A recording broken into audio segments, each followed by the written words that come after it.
It's in a Ziploc bag. It's in a Ziploc bag. Yeah. Integral part of my life in California at the moment, Ziploc bags. I don't know what that...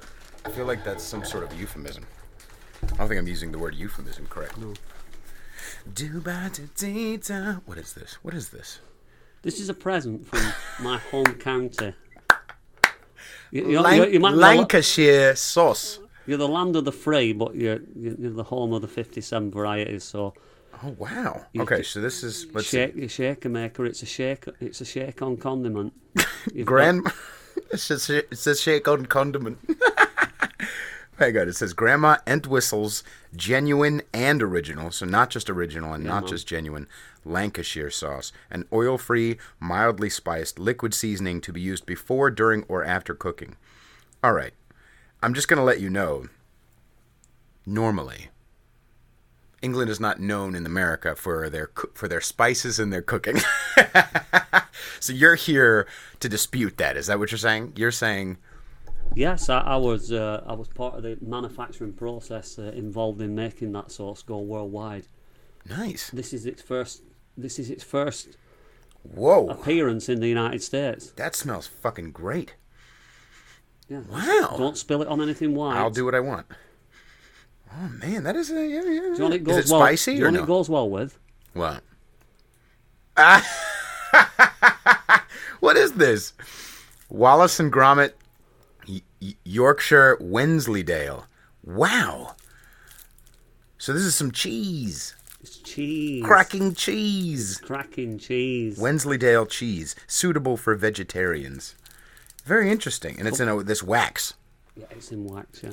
Oh man, this is going to be freaking good. Transatlantic wax, that.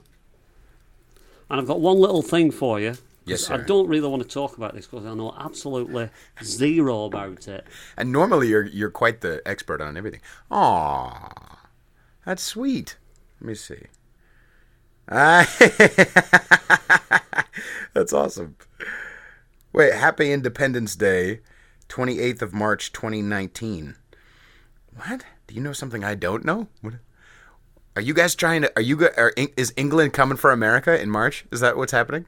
It's just something we've got going on in England. Oh, very nice. Very cool. It's very pretty, though. Thank you very much. Something to do with Brexit, but I don't know anything about that and don't really want to talk about that. Oh, very interesting indeed. Oh, so it has nothing to do with that groups that we're a part of. It has to do with the... No. Okay. Here, put the mic closer to your face. Put on those headphones if you don't mind. Right, let's do that. And let's have an official start to the show. My name is Peter Feliciano, and I'm the host of this podcast called Conservatish. Welcome to episode 44. I do have to tell you, on the last episode, boys and girls, at the beginning I said episode 44, but I was incorrect. That was episode 43 with Jake. And you're writing on your hand. This is a very strange episode already. Okay, but do you want me to say that? No. You won't... No. Okay. You're just writing on your hand in Sharpie. All right. Well, our guest today is Carl. And Carl is from near Lancashire. I'm actually in Lancashire. Okay. So you are in Lancashire. I thought you were from Izzletwassel or what is it called? No, I'm from... Wizzlewazzle? No. Hizzlewoozle. I'm from a quite well-known town in Lancashire called Accrington. Accrington? Okay. And how long have you been there? Or how long were you there? Well, I'm 54 years old in a couple of days, and I've lived there all my life. Okay. I've moved to Oswaldtwistle for a short period of time. That's what I'm saying, Oswaldtwistle. That actually exists. Oswaldtwistle, yes, or Oswaldtwistle. It just depends if you need to get the correct English pronunciation for it. But interesting. It's in the county of Lancashire. Okay. Now, okay. So Lancashire is a county. Yeah. They moved the counties around politically and geographically in the 1960s. They did a lot of shuffling about. Manchester and Liverpool used to be in Lancashire, but now Manchester's a metropolitan borough and Liverpool's in Merseyside. So we had some of the big hitters. Manchester, where they invented the computer. Mm-hmm. Really? Oh yeah. Is that your guys' fault? Pardon? So that's your guys' fault? Yeah, we started all... Not to do with that guy in Capitola or wherever it is. Right. Cupertino or whatever, I don't know. Yeah, Down that valley. Yeah. It's a horrible place. I grew up there, actually. Did you? Yeah. So I was originally from Long Island, and then I moved out to Cupertino when I was 9. Right. And then lived in Cupertino for a couple years, Saratoga for a year, back to Cupertino, and then moved to Salinas, which is much farther, very different. Right. Never Much lived in less money. Sacramento though. No. I went there last year. It's like You've been to Sacramento, right? yeah, it's like South Park though, isn't it? It's the worst. Yeah. I have a couple of really. I have a lot of listeners in Sacramento. Have you? And I'm sorry, kids, but your city is awful. It's an awful place. It's so hot and it's so weird and it feels bad. I mean, there's a couple of really nice people, but like it's just a weird spot, man. What was your experience there? Well, I got off a bus when I got there. I went up there. I was going up to Citrus Heights one night. Ooh, fancy. I went for a bit of an adventure one night. Okay. Went about 132 miles to get there. Trains, planes, and automobiles. Of course. I've flown in, and I went up there, and I got off the bus. I was stood at a bus stop, and it were a little bit like South Park. Really, there were people stood around drinking cans of beer, and a friend of mine had told me about this beer you drink over here, and it was Steel Reserve, and all these guys are drinking that, and it all stunk of weed, and not the kind of thing I hang around these days. You know, Right. Not to say that's not what things I used to get up to, but No. that's another story. Okay, so now what's Lancashire all about? Now, by the way, I remember the way the Beatles said it, Lancashire. So is it Lancashire or Lancashire? Lancashire. Lancashire. Oh shit. Yeah. Okay. It's famous for lots of things, you know, Right. the sirloin steak. Really? Okay, all right. So then would this Lancashire sauce, would that mix well with a steak? That'd mix with anything, would that? Really? Look at that. I like how you're plugging something already. This is perfect. Well, I haven't been to America much, but like I've been a couple of times. I were in Oklahoma the other year. That were interesting. I went down to a place called the Stockyards. They have like this big area where they used to herd all these cattle in, and you know, people like, I don't know, Ronald Reagan and folk like that used to go and eat steaks there, and it's like got all the photos on the wall, really famous. And I was just talking to this guy, and we're talking about sirloin steak, and he didn't really know anything about it, why it was called a sirloin. You know, he's served millions of them, but knew nothing about him. So, all right, well let's break that down a little bit. Why is a sirloin steak called a sirloin steak? And you honestly don't know, Peter? No, I don't. You've I'm eaten just one? a podcaster. I am Okay. but a humble musician. Right. Okay. You've heard of Oliver Cromwell, haven't you? No, Right. Some English dude in English history. Don't Right. take back your cheese. So okay, so someone English named Oliver Cromwell. What happened with him? Yeah, there's all sorts of things going on back in England, all sorts of wars. We had the War of the Roses, Sure. which is the war against Lancashire and Yorkshire. From where? Oh, it's those two sides. Yeah. Okay. Oh, yeah. We were fighting over the county border quite a lot, and the seat of a lot of power was in Lancaster, which was the capital town or city of Lancashire. And at the time, when things were going on like that, I think it was James the First. I think he used to spend a bit of time in Lancashire, and he was invited up by one of the nobles of the day who lived in Horton in a big tower. You know, it's on the old. What years were these? Oh, we're talking 16, 17 dot splash, whatever, you know, All right. 1600 and whatever, way before America were invented. And what happened is he rocks up at this place, this big tower, gets a few drinks down his neck. And Sure. they're serving him up with this big, mighty, fine beast, and he's all fed and drunk, and he just said to Lady de Horton, you know, that was the finest beef I've tasted in my life. He said, bring it forth.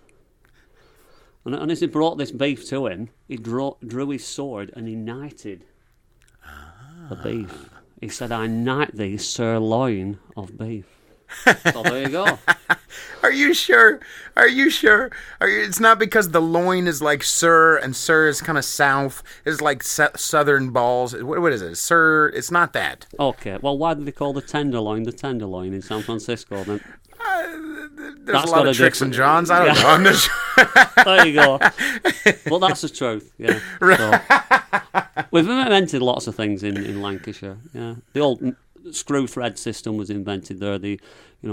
the screw system for. Are you serious? Yeah, cool, everything. Okay. You know. Science and Museum and Industry in Manchester. It's a great place, Manchester, you know. They called it Madchester in the 1990s. A lot of people doing pills. Right. All that crazy stuff, the acid end, and lots of big acid raves and things like that. A lot of music come out of there. Right. I weren't involved with that. I was like just in a relationship, wrecking it at the time. You know. Nice. Yeah, so I didn't get out. How long much. was that relationship? 18 years off and on. It wasn't a good one, you know, and I'm not proud of it. You know, these things are what happen in life, aren't they? Right. I've never been married, you know. Right. I wouldn't mind getting married sometime, but it's just not happened, you know. Well, see, this podcast has much power, sir. Pardon? You don't. I said this podcast has much power, sir. Right. There might be someone in Manchester or Madchester or Oklahoma who listens to you and just needs some of your Lancashire sauce. just needs a little Carl in their life. I might be drawn back to him. Yeah.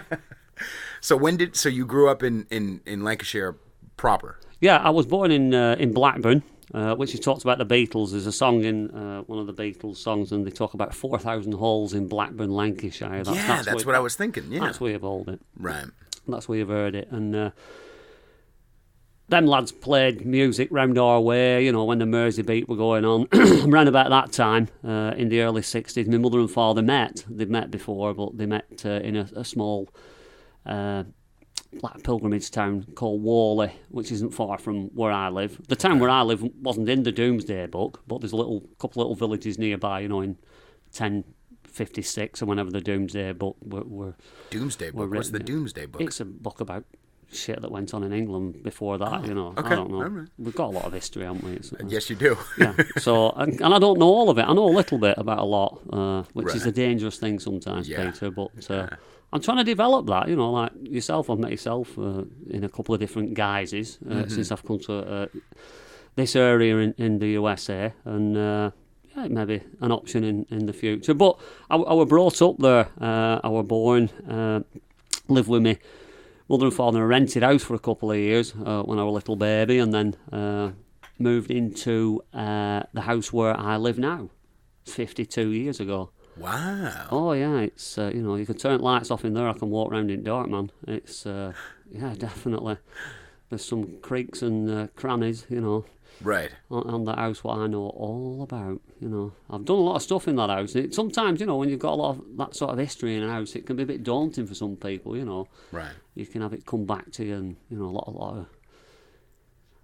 Is there a ghost in my house? You know, there's a few in mine, you know. But, you think? Well, yeah, I've ushered a few out. You know, they're in your mind, aren't they, really? Well, sure. So I've got rid of a few of them. Have you ever seen one?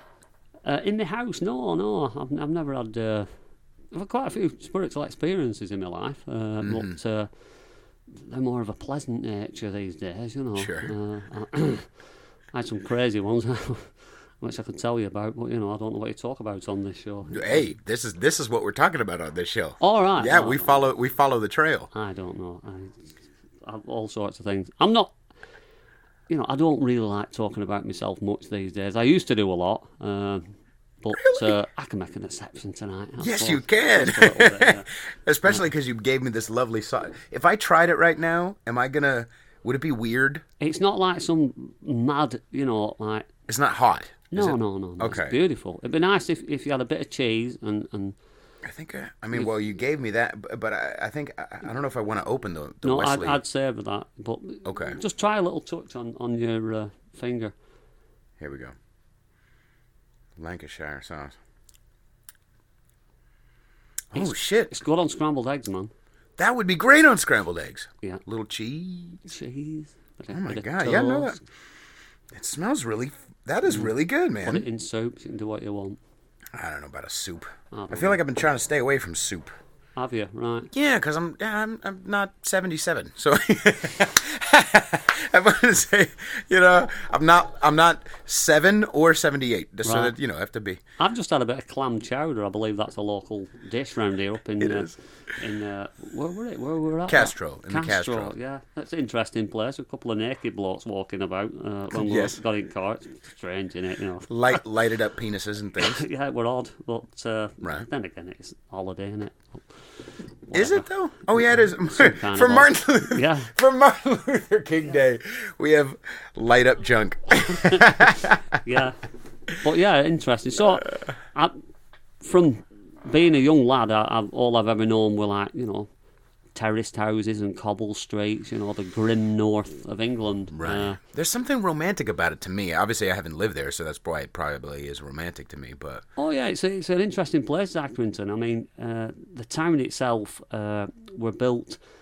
It's included in a few different towns now. They've conglomerated some of the towns, and it's an area called Hyndburn, and there's a big river called the River Hyndburn. But before that, the town of Accrington was built on cotton through the cotton industry because it had the right temperature and atmosphere, and it was very damp, and it kept the cotton at the right humidity, so they could weave it and spin it.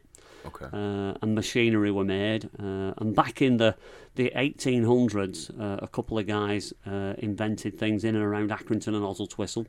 James Hargreave invented the spinning jenny, which spun cotton. And I think I've dated her. Then they weaved it. Well, yeah, might have been. And it were a big part of the Industrial Revolution, right. the post-industrial revolution, when it kicked off worldwide into India, and they were making a lot of things over there. Mahatma Gandhi visited East Lancashire and a lot of the mills. But the big mill in our town was called Howard and Buller's, and two guys met. One was an engineer and one was a cotton weaver. And they started going into spinning cotton. They came together and boom, they built a big mill in the town and everything. The railways were coming and everything. The guy became a multi-millionaire, and he handed it down to his son, who became a multi-billionaire back in them days times. Right. And they had lots of money, and they had bits of associations with the royal family, and they had steam yachts. They went all over the world. Big stuff them days. And the youngest son, William Buller, they sent off to Eton College, send him off. Sure. And he never used to like coming back to Accrington. Every time he used to come back, there were all the washing used to hang up in the back streets, all the bloomers and all the Lancashire shawls, and sure. He weren't too happy about it. But he was a bit crazy, this guy, and he had a load of money to burn, and he weren't too bothered about the business. He just wanted the money. And they used to go every year up to an island off the coast of Scotland in the Scottish Highlands called the Isle of Rum, R-U-M. And they used to get permission to go up there off Queen Victoria back in the day. And they used to go up there, spend a bit of time up there. But when William took over the helm of the business, he was having a few dealings with Queen Victoria's son. And he was getting a bit involved with one or two women in a fashion that he shouldn't have been doing. Sure. And some of Queen Victoria's aides dropped him a few quid, and he moved in on one of these ladies and swayed it away, rather than it going any further. He had to marry royalty back them days. There were Right. He weren't doing an Edward and coming over here and marrying some Yank, were he? They didn't want that back them days. And so he got knighted. Okay. So it's a lot of that sword getting wobbled around in Lancashire. And basically, William Buller then had open licence because he were involved with all the latest gadgets in the day, all the technology in the day, cars, he liked then. Right. And he liked anything, guns and movie stars. There were silent movie stars then. So back in late 1890, he decided, I don't want to do. I want to spend all this money. I'll go and buy an island. So he bought this island off Queen Victoria, moved in on it, built a castle on it, just like that. Decided not to build it with stone from the local area, did it from another area, and he built this big castle and put all the modern amenities in it. This is in like 1897. Okay. I visited the place a few years ago, and it were amazing. They had like power showers and everything, like the original ones, all done out of like ceramic, and they had the first internal telephone system in the world put in there by Marconi. And it on a little island. On a little island, and at the backside of this castle, they had big atriums with hummingbirds and alligators. It were just fucking crackers, weren't they? It were crazy, but it were real, and he used to have people up there, and he built a couple of roads on the island. Okay. One to the far side, to a place called Harris, and a couple of tracks off it another road, coming back, making a bit of a circuit. Get the guys over from, Benzaline over in Germany, latest car, and off they were, Get a bit pissed up, run one into sea, and there's one Like still you do. there in the sea, yeah. Right. Done some crazy stuff. And there's all sorts of artefacts from all over the world from his parents' travels in this house. Some massive vases, and it's going into a little bit of state of disrepair. But back in the day, his father was getting older, and he decided to build a mausoleum for his father. Okay. Building this mausoleum out the back. Now, a mausoleum. What exactly is a mausoleum? Well, it's somewhere you're gonna bury someone. I figured it. Okay, all right. And he'd done it in like the art of the day, it was all ceramic and Right. making it a bit like London Underground and what were going on in Russia on the Underground. Okay.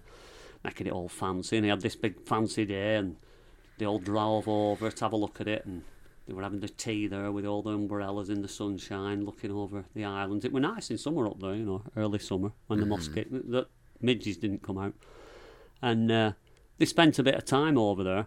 After several hours, he invited some of the people to have a look at this mausoleum he was building for his father. So he showed a few of these dignitaries round, and they had a good look at it, and then they went back to the castle, where they had a few really special artefacts in there and all sorts of... They had an organ in there, what was supposed to be going to Queen Victoria, but she passed away.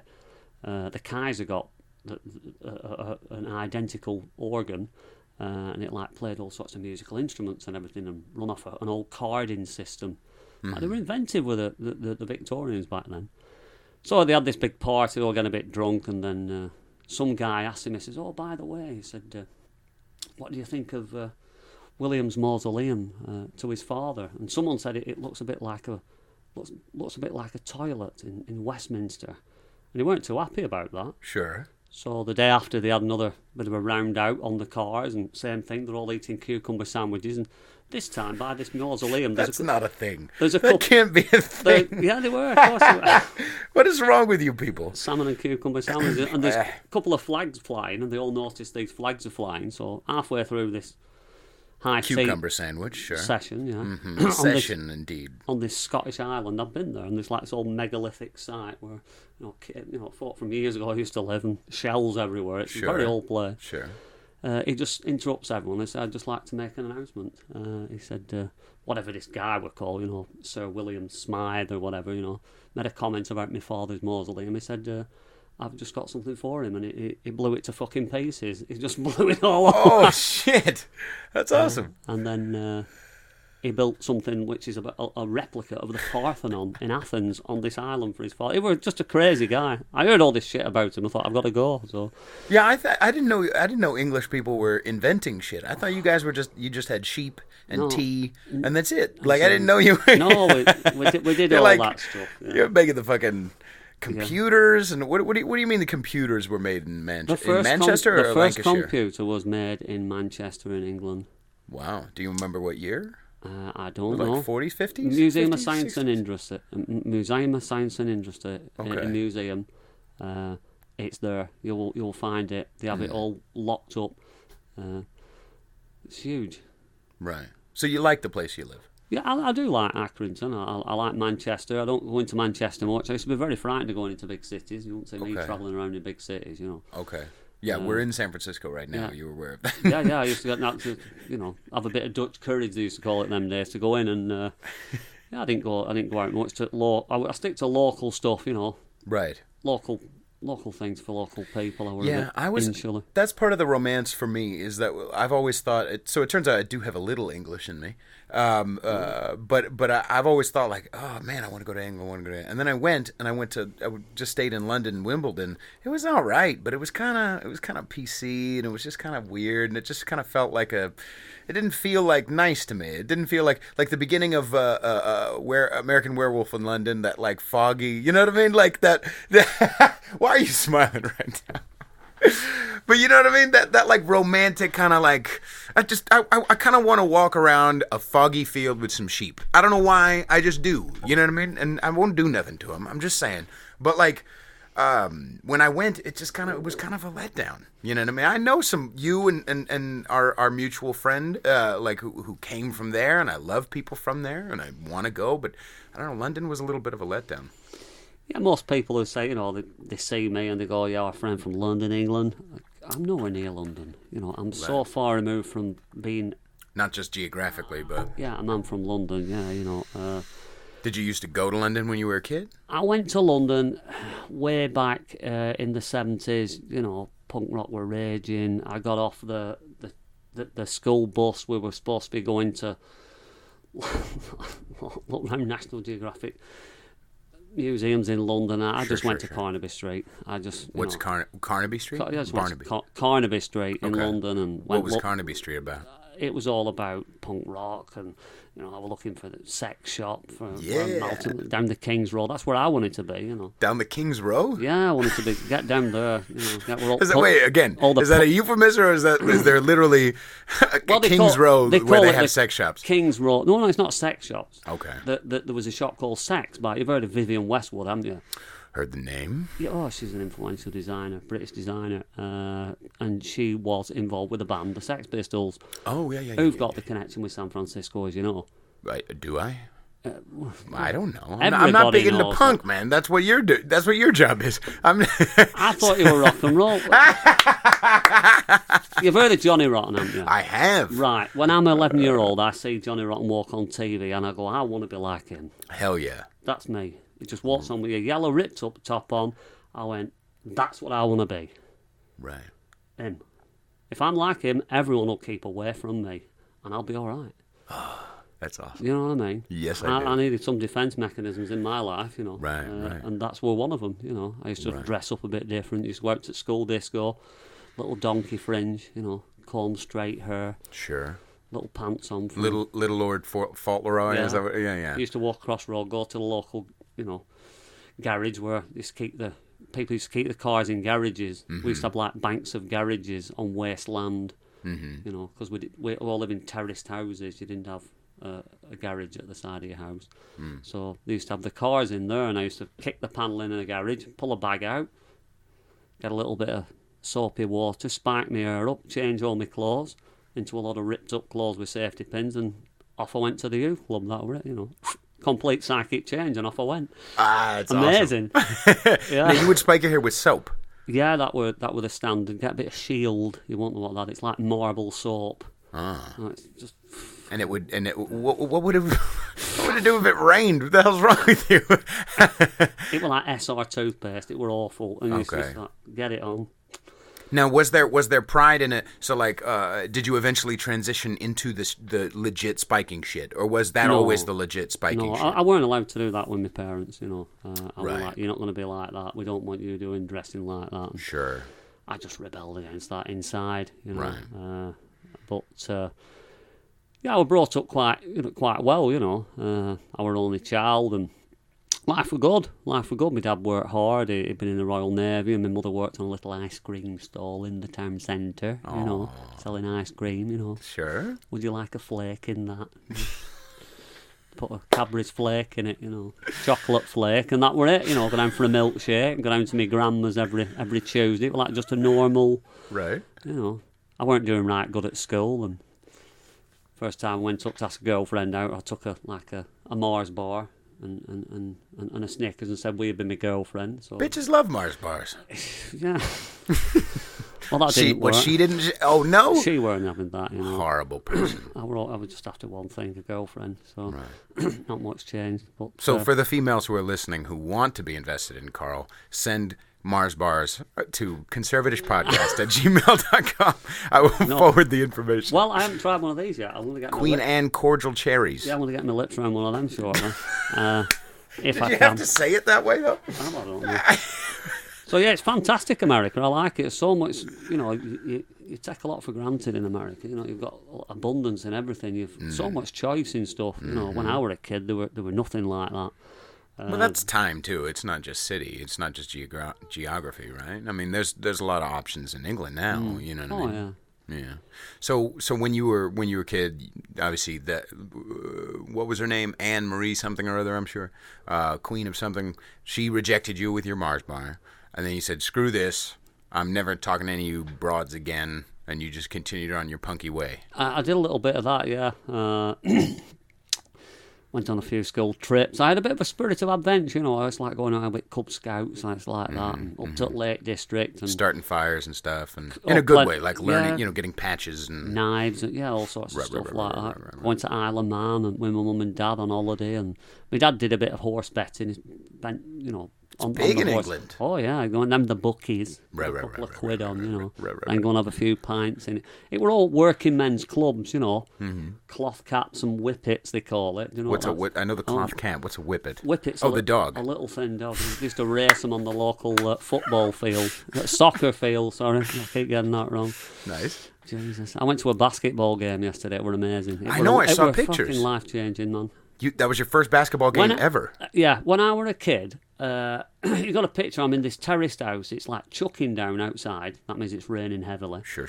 It's chucking down. I'm outside at radiator. We just had radiators put in the house then. I'm watching a black and white television with 3 channels. Right. That's all we had. Right. I knew they had more in America because I'd seen it on the films, but we got 3 channels. And every year they used to have a broadcast on the ITV7, which were a programme that used to come on on a Saturday afternoon, and they used to have these American guys come on called the Harlem Globetrotters, and I was fucking fascinated. Like, these guys, it were like on this cranky old TV, and they're running around in these black and white stripy shorts, and I'm like, wow. I'm looking at this guy called Lemon, I'm thinking, oh, wow. And my dad had no car. Right. They used to play in London, and I'd never go, and I got a bit resentful against my dad for not, I could never go to London. Right. And there probably weren't a lot of blacks up in the town you were living in, right? I mean, there were none. Right. Yeah. I never saw a coloured guy, a black coloured guy. There were a lot of Pakistani people who came over, with the mills and the cotton and things like that. They came over, and like Mahatma Gandhi came over. When y'all owned India and things like that. Yeah. We stomped our way into quite a few countries worldwide, believe me. So what goes round comes round, Peter. I just leave it at that. I'm all right with that. Oh, this is very interesting. Okay, maybe we'll get more into that. But let's because we've got a lot of fires in the air right now. We've got ghosts that I want to get back to. We've got this. Okay, now, so you're a kid. You see the Harlem Globetrotters, and you think to yourself, that is so interesting. I want to go there one day. Is that what you're thinking? Are you thinking just America in general? I'm just thinking I'll never ever get to see them. That's what I think. Right. I'll never get to see them, Wow. And when I get a bit older and Johnny Rotten comes on the scene, that's gone. I'm on the next best thing. And then skateboarding come along, and I always dreamed about going skateboarding in California.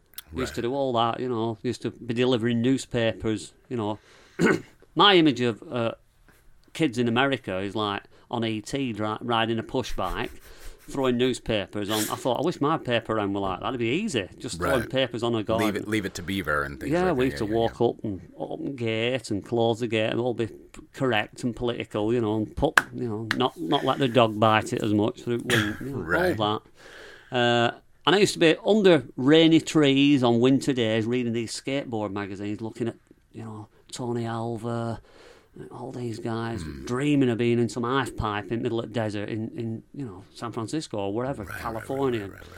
All Dogtown crew, it was like this dream. And then I used to post the magazine through some posh kid's door because I couldn't afford one, and that sort of phase passed in a way. I tried a bit of skateboarding when I was drunk a lot of the time. So I almost tried it in Northern Ireland skating drunk. That weren't a good idea. No. Wearing a pair of Crocs. Especially on cobblestones. I don't think you can skateboard on cobblestones. And then a lot of other things started going wrong. Chase you. Right. Things started going wrong. Sid Vicious died. That were a big blow, Sure. He had a big overdose on my birthday, and that didn't go down well as well, Right. 2nd of February. Groundhog Day. It's not a good day to be born on that, Pete, let me tell you. Right. So now, at that point, though, you had already gotten away from the skateboarding and more into the punk. So how long did you spend in the years of, legit punk? Or was that just a phase? I was just acting. Because, I look at your shoes, though. I know, but I look at your shoes, and they're still kind of punk now. Yeah, you've got a vibe of, punkish, right? Rebellion sort of dogs my move. Right. All the time.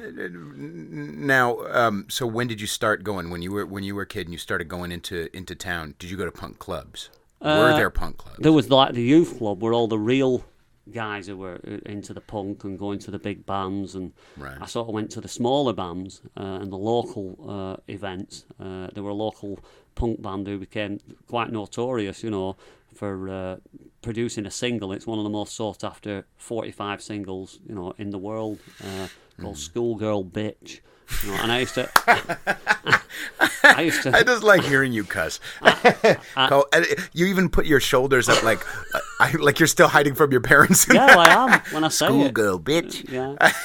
And they used to practice in a garage on Avenue Parade in our town. That's where David lives, by the way, on Avenue Parade, the main street, the main drag. Back in the day, and I used to listen to them, and they split up, and there were lots of other bands who used to rock about at the time who weren't famous then. You might have heard one called Chumbawamba. Have you heard I of do. That? Yeah, yes, that was my time. That was like 97, I want to say. Right, yeah. It was like summer of 96, maybe. 96. And I was 10.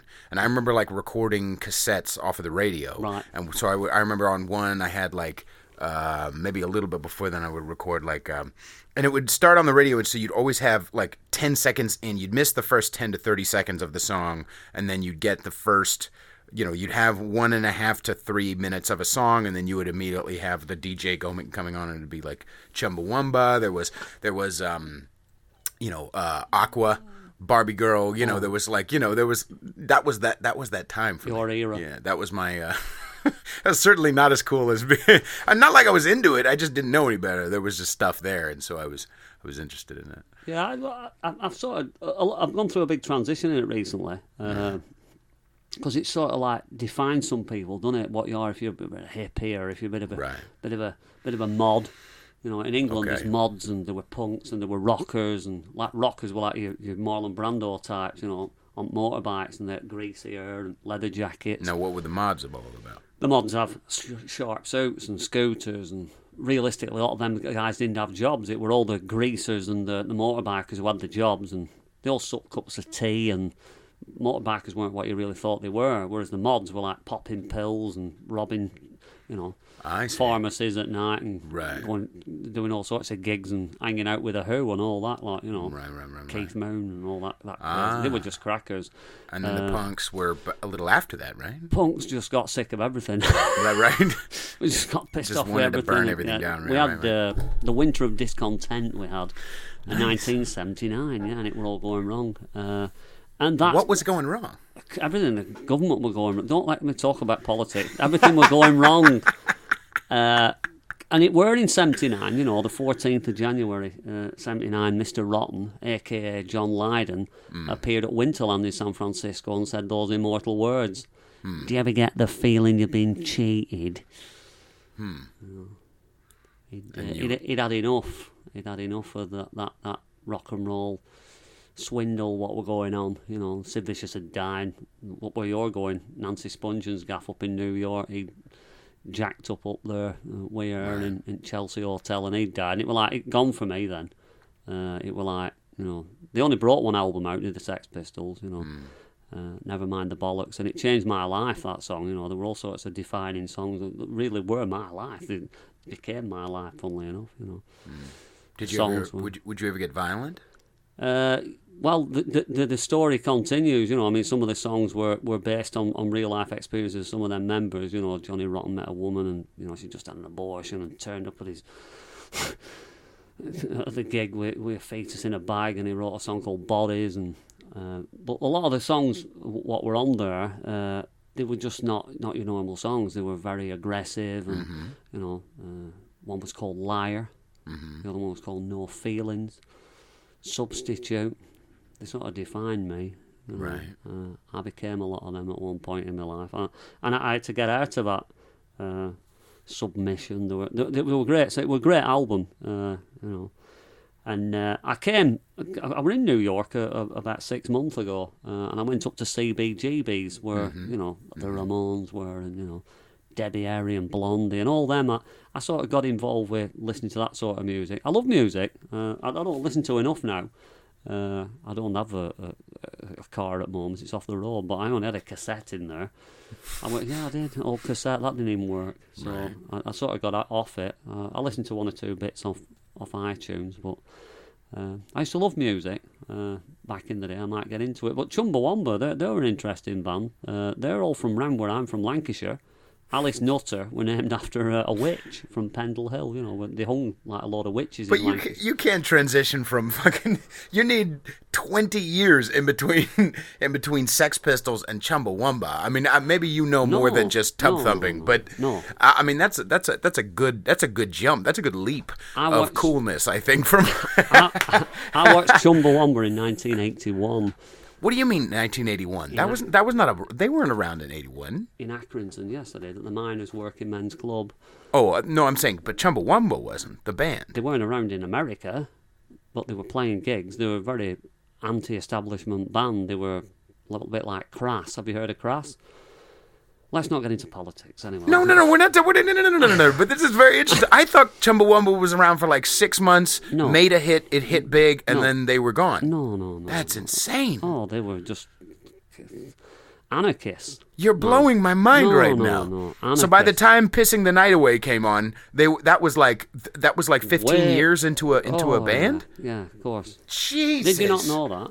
I had no idea. Yeah, one of the lead ladies in there, Alice Nutter, she was named after a witch from Pendle Hill. They were serious, you know. They really were. They were about it. Yeah, they weren't punk. They were on the political edgy side of it. Oh, you know? really? Okay. Yeah, a bit like another band called Crass, and they were a bit of Antichrist involved in that. And I dipped into that a bit, but I was being led along. You know, it's just what you do when you following the crowd. Right. I've done all sorts of crazy stuff in my life, and you know, I regretted a lot of it when I'd done it. You know, back when I was 15, I went on a school trip to France, and I remember my Auntie Mildred. He had a friend on here just recently called Robbie, and she met my Auntie Mildred, and my Auntie Mildred, and it was strange. It was on the day that her mother died that she took me to buy a leather jacket and a leather pair of pants that I had made. I had them made for my 15th birthday. Wow. And not many kids did that. You know, we get a bit spoilt a little bit. I didn't get much, but I had them made, and I remember taking us over, and that was the last trip I went with the school on an exchange to France, to a small town in France. You used to go for 2 weeks and stop with your family, and I went every time. I was very lucky. You know, I'm grateful my father took me there. But by then, I would start going crazy call were coming out. You know, I was going bonkers then. And at the time, all my hair spiked up. I weren't like that at home. Right. You know, I got like a swastika armband on and getting driven around on the back of a motorbike in France and like crazy. Bloody ripped up Union Jacks on my chest and all sorts of stuff. You remember The Damned? All that. No, I do not. Yeah, all punk bands. Yeah, it was good. I loved it. I was in the spirit of it for, you know, a couple of years, but, you know, when it comes to like getting a job, I had to like smarten up a bit, you know, get a job, and I've had the same job all my life, to be honest with you. You know, 38th year I'm in the same job, same profession. Wow. Yeah, it's great. I don't like a lot of change, Peter. No, not much. No. I mean, if I had to start growing my hair, it'd be a big thing. Now, I mean, maybe are you in the middle of that story? Because I do want to ask some questions about that.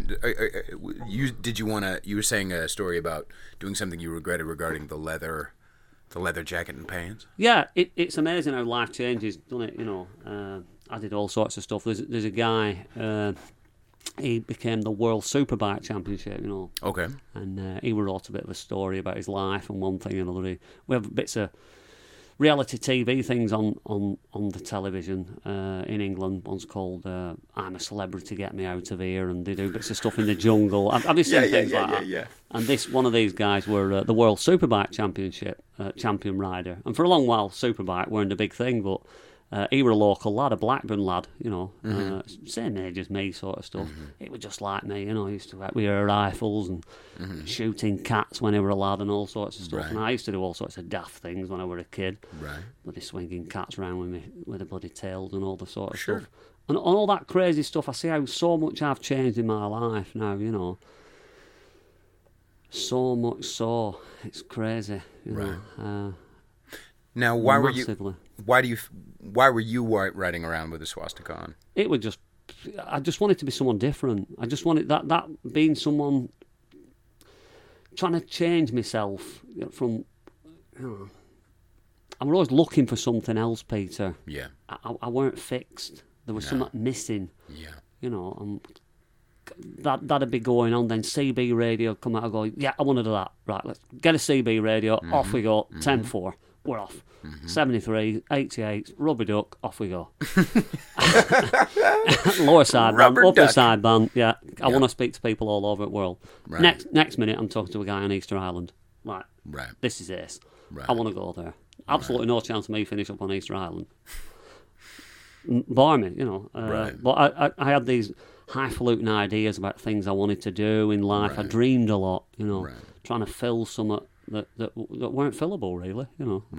There was something missing. The missing link was not there. I was always looking for something, and when I got it, I just wanted to throw it away. I still get that same sort of feeling. Last time we were in San Francisco, I walked into Bloomingdale's, saw a jacket at half price, and he said you can get 25% off, and I walked out, I've got this Michael Kors jacket in me, and I'm walking out thinking, what the hell have I bought this for, Well, you're a fancy boy. Yeah, what's you're going on? You're a very fancy boy at heart. I know there's still a little Lord Fauntleroy in you somewhere.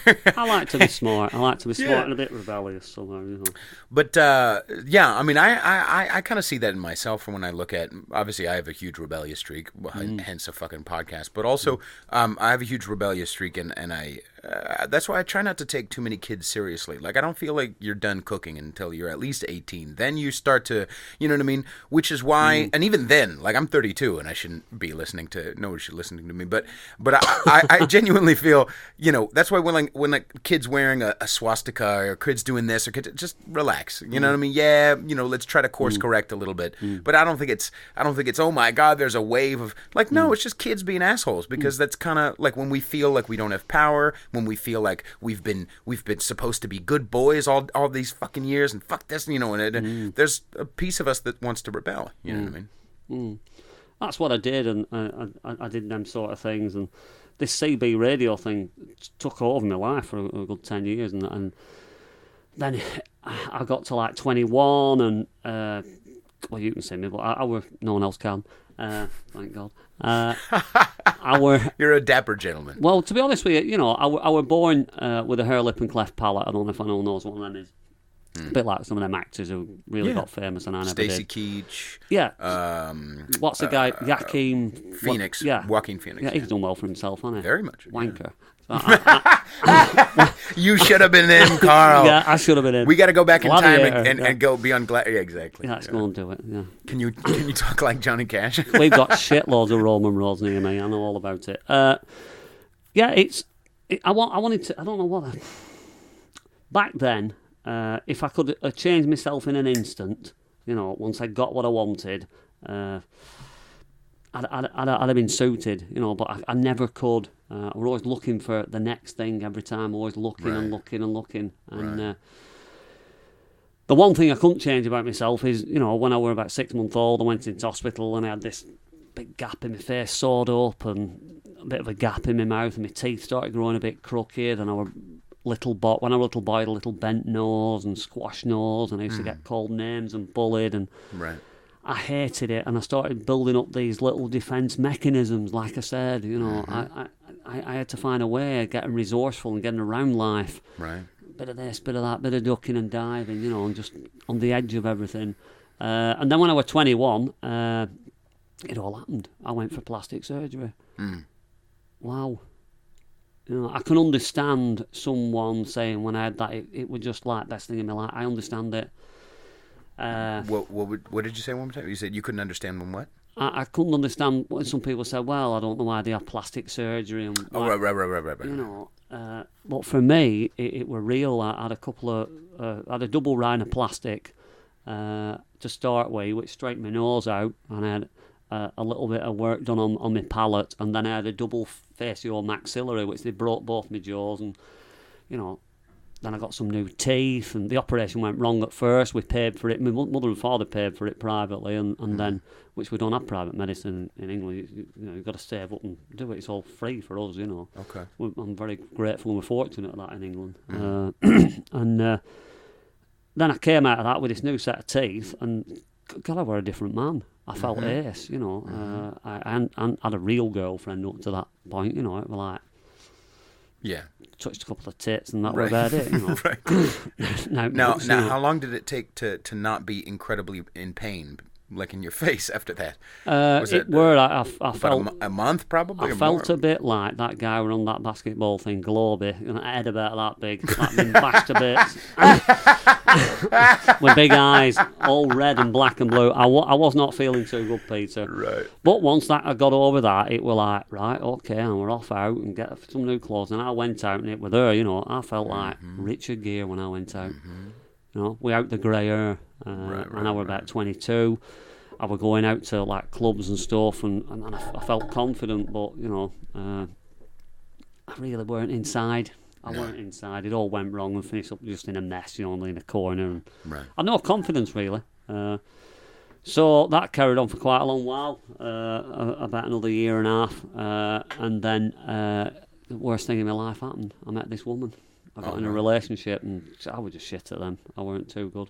Right. So that started off well and got to the stage after about 12 months. She wanted to get engaged, so I nodded my head and bought her a ring, and then she gave it me back after 3 months, and that were it. You know, I decided she weren't the one for me, but kept her on for 18 years. It was terrible. So, but in amongst all that, I got up to all sorts of stuff. Did all sorts of stuff, and a bit dishonest with all sorts of things. But I kept my job down. And like cheating and that sort of thing, or was it just mostly the drinking? No, it was cheating mainly. I was doing all sorts of crazy shit. You know, I got into all sorts of stuff, which you know is really not for podcasts. But I think it is for podcasts. Well, for this one anyway. Might come be. Well, I might want to come back to that. But I'd done with you know the old punk thing and the radio thing where CB were going off, and I decided to get fit. So I stopped smoking just like that. When I was 28, just stopped on a thing. I stopped for 14 years and started getting fit, going mountain biking. I was fixing on that. I was just going mountain biking here, there, and everywhere, all over the Swiss Alps, and doing all sorts of stuff, extreme stuff, you know. All these big dreams of doing this big race up in Colorado, you know, Leadville 100 and all this. And America was still a bit of a dream for me then, you know. Like, I was still frightened of going somehow, you know. I had plenty of money, I could have gone, but this relationship were holding me back. I kept going backwards and forwards to her. But life moved on a bit. In the meantime, I've been on holidays, you know, your standard British guy going on holiday. Drinking culture in England is a little bit different than in America, I'm sure. I know I've been through Castro today, and it's all a bit of a different vibe up there. You know, a bit of a scene. Well, yeah, the Castro's a whole nother. I when you add in the gay thing, it makes it a lot more free, and there's a good amount of meth and things like that. But it's you know, it's. Well, as far as drugs are concerned, I mean, I never smoked marijuana till I was 43. Really? Oh yeah. That's not an English thing, right? I mean, y'all like pot like we do. Oh, there's like cider, you know. 5% cider, cheap crap cider, you know, it's never seen an apple. They did a lot of that, but I just never had it. And I was sat up Helvellyn one day. I'd gone up there, been camping up there a few times. A friend, a guy who came working where I worked, I work in an engineering company that's been just 100 years old. Wow. 100 years old last year. It was great, you know, to be part of that. And like they're 38 year, I'm number 5, you know. I'm like in the top 5. Right. It was good. It were enjoyable. I've had some good times there. Got a bit dishonest at times with him, and I had to straighten all that out. But the company's doing well at the minute. We're doing a bit of dealing with companies in this area, you know, Hewlett Packard and Dyson, and a lot of thin film technology stuff for, you know, mobile phones, etc. So it's doing really well. Right. It's only a little hit company it started off at, but so I've been there quite a long while. This guy come working there from Yorkshire, Richard, good mate. He were a bit of a David Bowie fan again. A lot of them were rebels, you know. Got his hair spiked up red, and always arguing. A bit of a football hooligan as well, you know. Not heard much of them in England. Have you heard about them? Yes, I have. They're just crazy. I don't get the old English hooligan football thing at all. You've never been into football? No. Wow, so you don't have like Manchester United tattooed somewhere on you? Really? That's very interesting. I think you're the first Englishman I've met who doesn't have some sort of opinion about soccer. Accrington Stanley are the most famous team in the Football League, though. Is it really? That's like saying Right. Los Gatos is the most famous basketball team in All the right, you don't NBA. know anything about Los. No, but you know what I mean. I think there was one black guy who drove through Los Gatos once by accident. Right. So yeah, that's it. It's a little town, and they got kicked out of the football league. They were like the club that would never die. Wow. Okay. A bit like me. Right. Of course. It was good. So Accrington's quite famous for football, and they're coming back on the scene now. You talked about Liverpool. Liverpool Football Club. One of the players at Liverpool Football Club did a really famous advert for the Milk Marketing Board, and it went quite viral in the UK. You know how some things go viral over here. Sure. And it were about who were Accrington Stanley. He said, "I've no idea who they are." He said, "Exactly," in some Scouse accent. You know, it took off, and it put the town on the map a little bit more with football. And about 10 years ago, for Accrington Stanley, there were 11 Liverpool lads playing for Accrington Stanley. Okay. How amazing with that, and they got really well. Well, as I said, Wait a second. I thought you said you weren't interested in football, because now all of a sudden you're talking about football. I can't do anything about it, can I? You know, if you live in Puxatawny, you got to know about Groundhog Day, haven't you? All right, that's the second Yeah. goddamn reference to Groundhog Day, and it's an organic reference. I must say, I am proud of you. That is impressive, sir. All right, continue. Yeah, So you're saying you there were 11 guys from Liverpool playing for... So they play for Accrington Stanley, and they're doing quite well at the moment. Okay. But I'm not a football fan per se. The hooligan element, it's just a fighting contingent. Yeah. It's just aggro. It's just Right, some man shit. It's some man shit, you Yeah. know what I mean? Yeah. Leeds United, and it's just rubbish. There's a lot of violence. A lot of guys finish up in prison over the back of it. You know, it's they grow up. They grow up. They grow up, and they get a bit older. And it's a gang. It's a territory thing as well. Right. We have some nice areas in all the big cities, but a lot of them they do get some rough areas. I like Manchester these days. I'm going to Liverpool in a couple of weeks. We've got a bit of an adventure group going, and we're heading down there for the second time. So Very cool. that's going to be interesting. We're going to one of the most dangerous areas in Liverpool. You know. All So right. Very cool. that'll be interesting. You know, Yeah. it's like I'm looking forward to that. But I spent a lot of time with my friend Richard, who come from York, and we started mountain biking, and we had foot and mouth come about in 2001, and they shut down the whole of the Lake District and the north of England. There were an epidemic of foot and mouth. We called it mad cow disease. There you go, that's Okay, it. all Exactly, it's before Jacob disease kicked off, and it all went mad. But it was serious round our way. The army was shipped in, and there were a lot of burning. They burned a lot of cattle and everything. Jesus. Oh, it was Okay, serious. so what were you supposed to do? Just don't eat beef? And why is that? Why do you need the army? Don't eat beef. Well, people, you know, they had to control it quickly. Cars moving about in country areas were transmitting it because cows were going. Are That's it was fucking crazy. It was like a lockdown in a prison. It was like bang, that's it. Cattle grids were all driving your cars through disinfectant. Army were there. Whoa! Oh, it was I had serious. no idea that's a thing. Yeah, just in Lancashire and around that area is where it were Paythorn to stop it spreading. So when they locked it down, what they did, we have a lot of things in Lancashire and in the north of England, a lot of weird shit there. You know, we eat all sorts of stuff. We eat black pudding, you've heard of that? No. Boiled pig's blood and all sorts of things. Joy. Yeah, and it's all wrapped in intestines and stuff. We have stuff like Wessel. The Lancashire sauce is good. I cannot vouch for any other thing that But Carl it's a lot of eats, offal. but- A lot of offal they used to eat back then. Bit of Italian Right. thing transposed to Okay. The United Kingdom. It's good as offal, actually. I've never tried it. All right. You never had tripe? No. Have you not got Oh, some- tripe? No, Yeah. I've had tripe. There you go. A bit of brown tripe, bit of white tripe, White tripe. bit of Wessel, bit of... Yeah. You're just making shit up. I'm not. You're just making words up now. You know, a bit of ozzle twizzle. But yeah, it's good, it's good stuff. It's good stuff. So...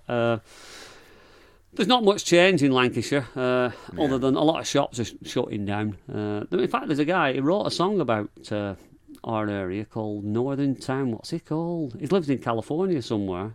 Strange. I'll find his name. I'll send it to you. Okay. Clint. No, what's he called? Quint. That's a name. Quint Sturziker or something like that. Something like that. Anyway, life in a northern town. It's a bit like that. You've heard of that song, haven't you? What, Life in a Northern Life Town? in a Northern Town. It's an think old so. one from the 80s. Some of your listeners will have done, probably. If Probably. they're older, yeah. Now, I did want to ask, so how long did it take for the foot and mouth to go away? For everything to calm down? It were a good 12 months before it all settled down. But in that time, my friend Richard had been working in Norway. He worked for an oil company. He moved from where I work and worked for this oil company, building hydraulic systems for lifting platforms for BP and all sorts of stuff. I think he'd done a bit of work with, what's it called, Red Adair, that all their crew, and who'd done stuff over in America. Okay. And he was chasing the money, and he was getting a bit twitchy, sat over in Norway, looking out window at all these pine trees, dreaming about walking up Lake District and doing a bit of a mountain biking, and we're all restricted, and he started looking at Scotland, and he phoned me up this day, said, how do you fancy going to Scotland? And I'm like, yeah. If he said out, I'll go, yeah, out, I'd do anything. Right. So, just at that time, it were lifted with a ban.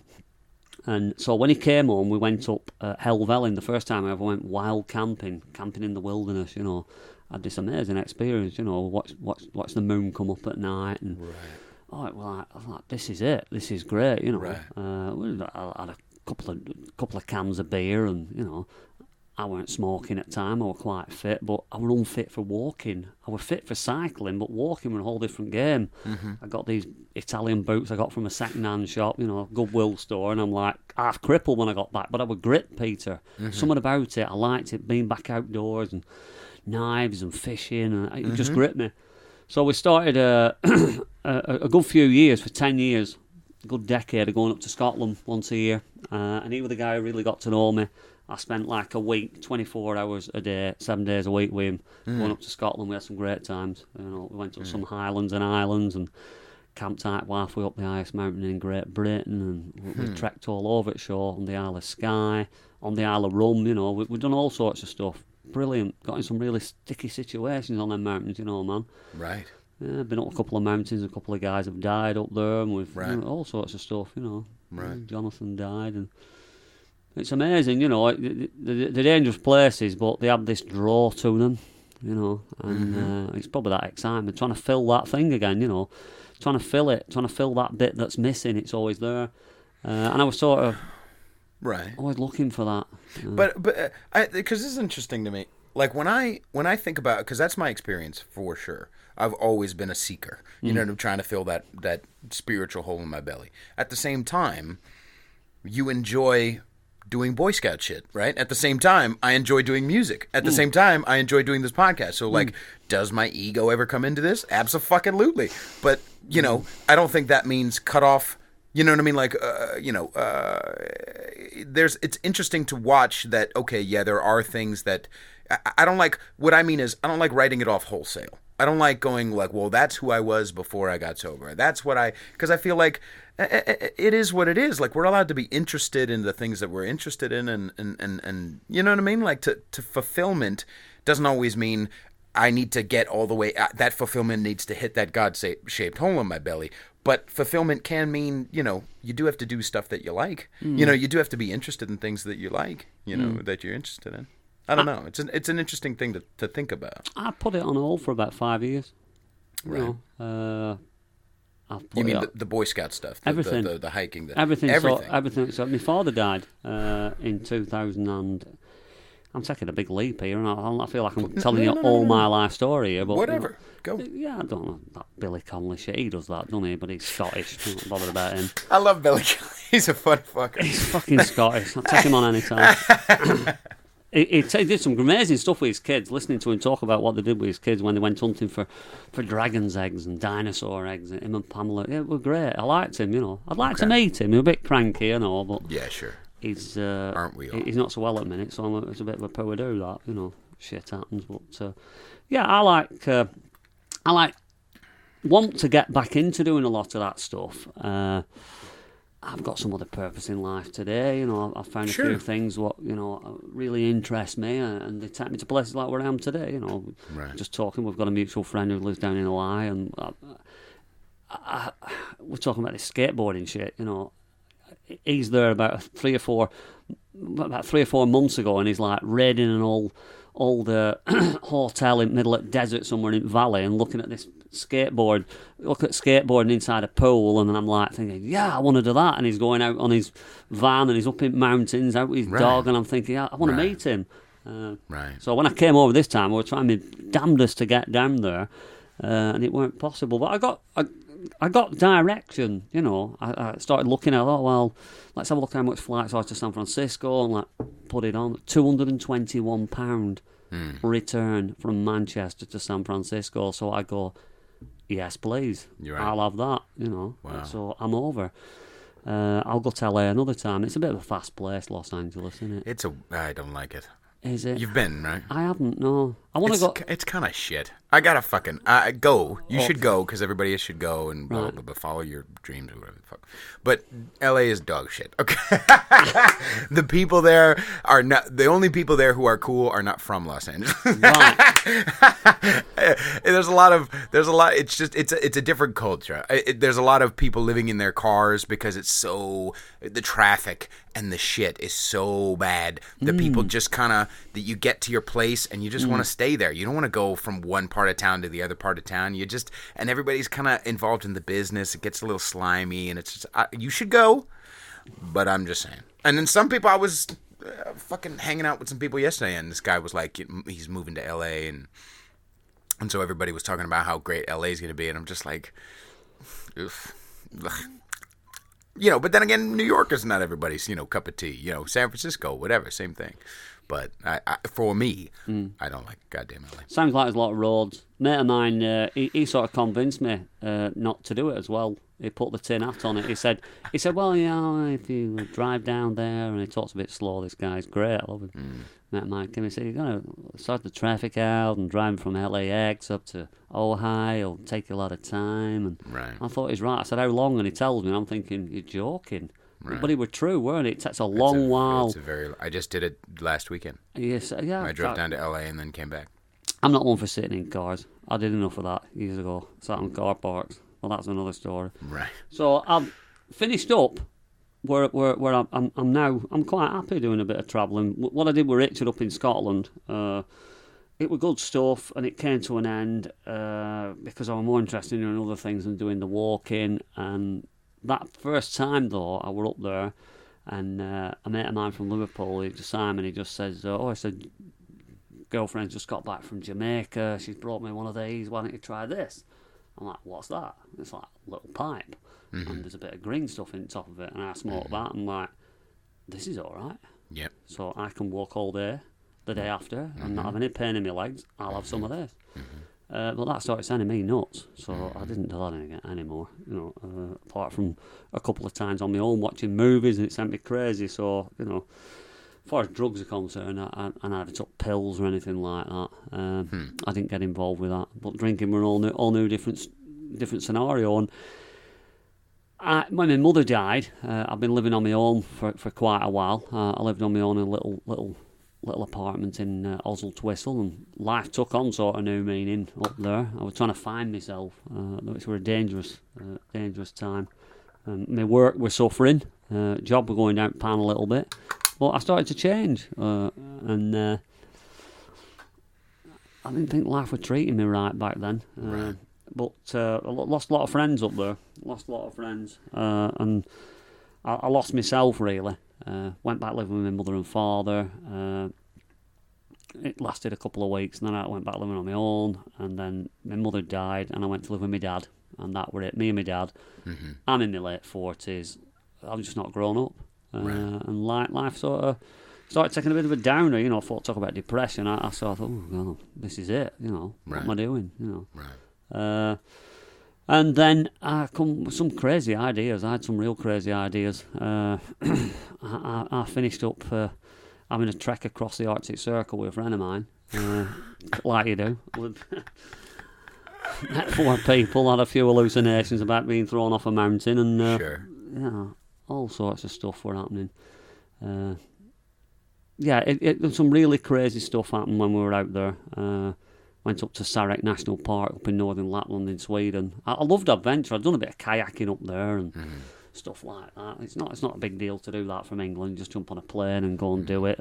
But I always did it when I were like, doing a lot of boozing and stuff like that. I could manage things back then. I became a bit dependent on it, but life's changed now, and I feel a lot freer to do things. Mm-hmm.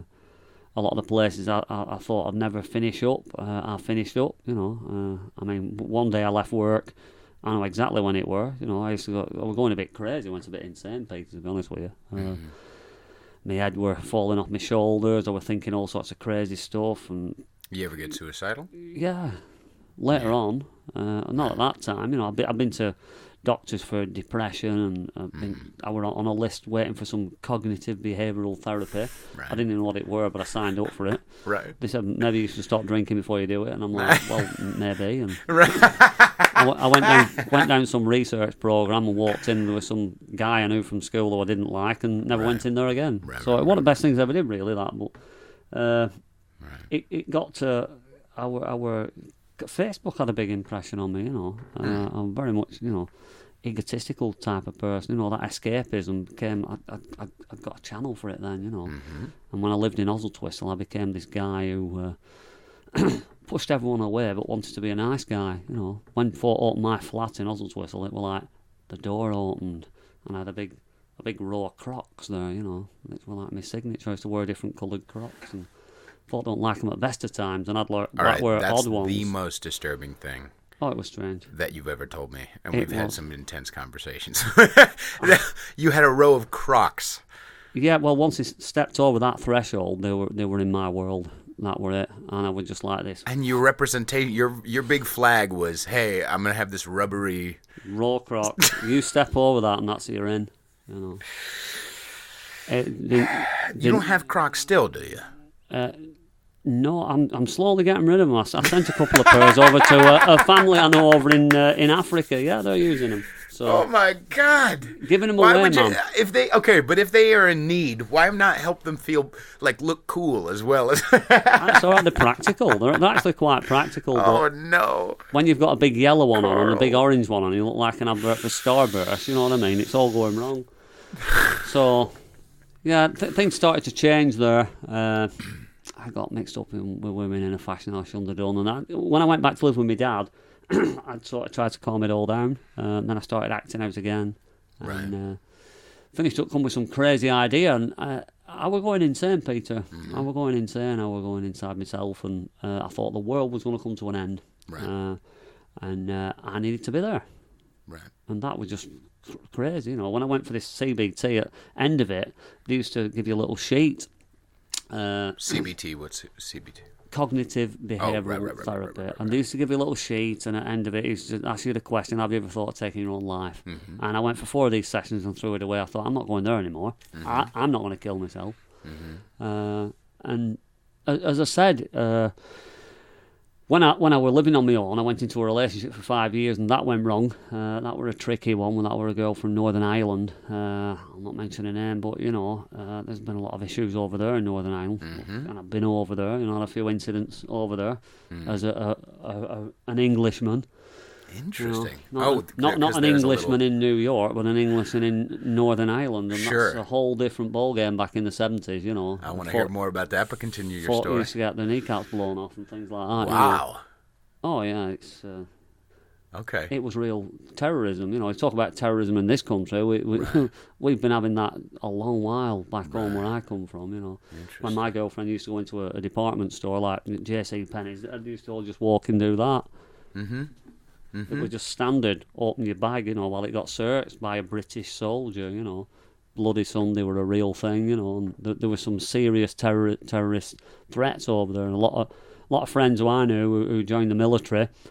There were, you had to sign up then, but there were no jobs. There weren't that many jobs. I was very fortunate to get a job, and back in 79, 80, 81, a lot of people who I knew joined the army and went and stationed in Northern Ireland. Saw a lot of things they didn't need to, Mm-hmm.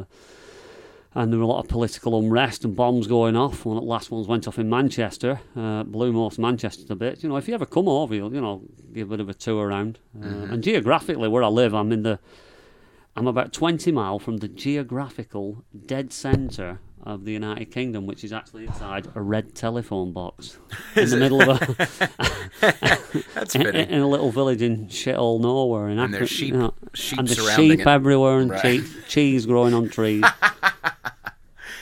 I want to keep going. Can we take a quick break? Yeah, of course you can. All right. I think we're still good. It's only 6:20. So, all right. We'll take a quick break. Okay. Yeah. Is this cheese going to be good? That's not bad cheese, that. Wensleydale. Wensleydale. Why is it Wens instead of Wens? Wensleydale. I don't know. I had a friend who used to work there, Robert. His mother and father have a farm down that way in Bainbridge. It's at the end of a very long Roman road that runs all the way across the Yorkshire Dales. Nice over there, Peter. You know, you're missing some nice places. I know. Staying down in London. London. We've got a comedian in England. He's miles better than that James Corden. He's just like just a knob. This yeah, guy's but Jimmy Carr's the shit. I love Jimmy Carr. He's fucking hilarious. Yeah, he's a bit. Yeah. The guy I like. He's a card. Peter Kay. No, he's good. Peter Kay. Peter Kay. Yeah. Okay. He don't mess about. He's just got cat Londonish shit. You know, he tells you as it is. Right. Nice northern lad. You know, straight-headed, sober, don't drink. He's got his head on his shoulders. Right. Very funny. It's a spot with me as a northern lad brought up in 1970s. You know. Ah. Yeah. Hey, put the mic a teensy bit closer to your face. Okay, yeah, it's interesting. Yeah.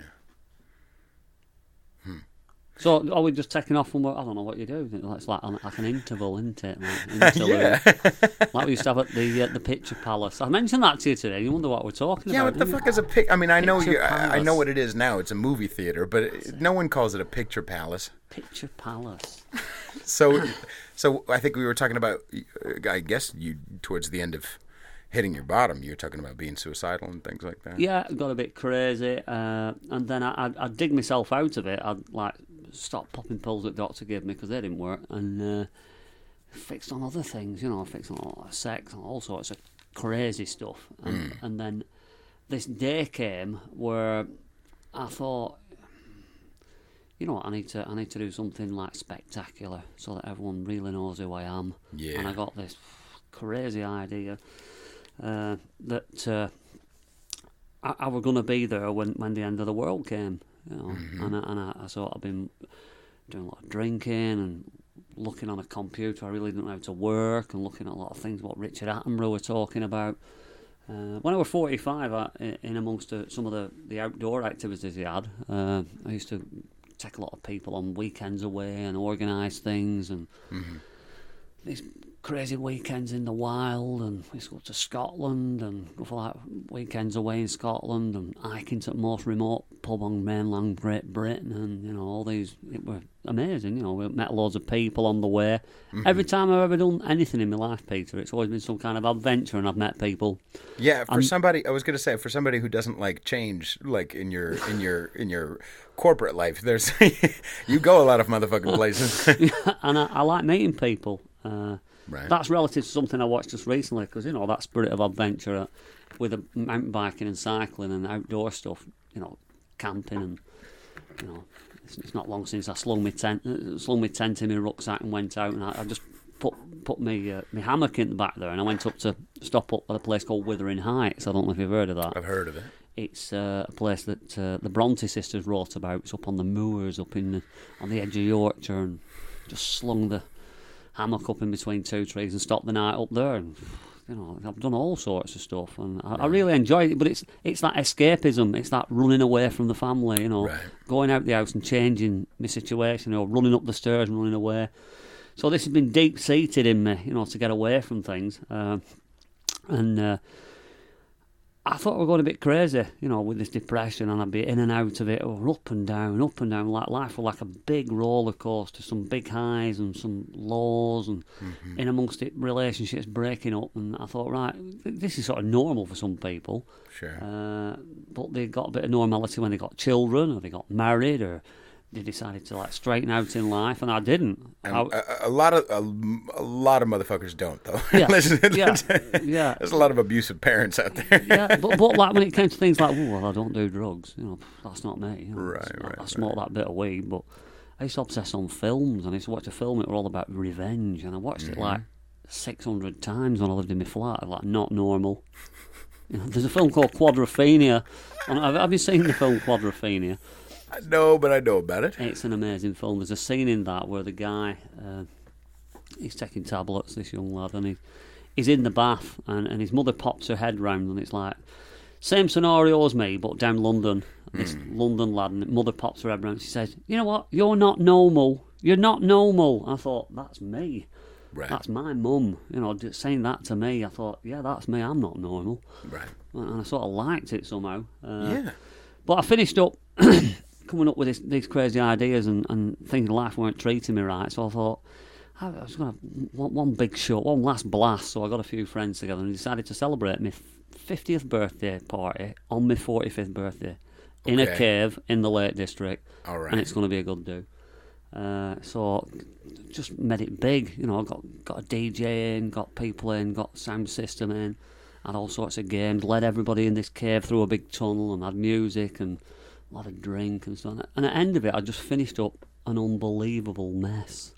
Yeah. A mess. A couple of weeks before that, we'd been up to do a recce on this cave, me and a friend of mine, and we used to go up in the mountains. And by that time, the mountain walking had turned into just like a drinking session. Right. Up on the hills, going up there, and right.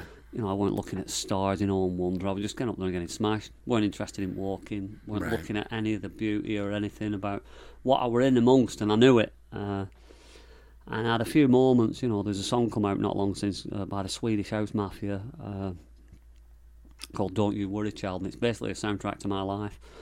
And I listened to that, and at the time of this last, adventure, the big one, it were all over me. I had a lot of things on my mind, and I weren't telling anybody. And I got to this point where I just decided I'm just gonna show everybody. I'm gonna have this big trip. Right. And it was just formulating as the days and weeks and months came along. Yeah, that's what I need to do. That's what I need to do. I were literally going crazy. Right. I consider me quite sane of mind today. And right. I can get about and do stuff. And I've been in this cave several weeks before, and we'd had a few drinks and put a few lights about, and there were a few shadows on the wall with these head torches, and there were these heads. There were a row of 3 heads on the wall. And they were reminiscent of the heads on a certain island.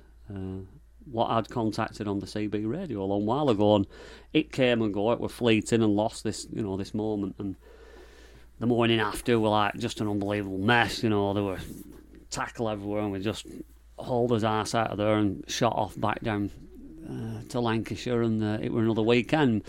And as usual, my friend, he just popped a few, Mm-hmm. Mints in his mouth and didn't smoke for another 3 months, and I just carried on doing what I was doing, going right. crazy. But it got to the point where I'd worked nearly 33 years at this company, and I felt they owed me a living. I deserved something more of them. And I walked into one of the guys' office upstairs. The actual financial director wasn't there, and the old guy was there who came in to stand by from years ago. And I walked in. I said, "Do you think there's any chance I can have 33 days off work? Beginning over Christmas and next year, because I've worked here so long." And they said, "No problem." And I thought, "Thank you very much." So off I went and started to plan what I was going to do, and it all came to me.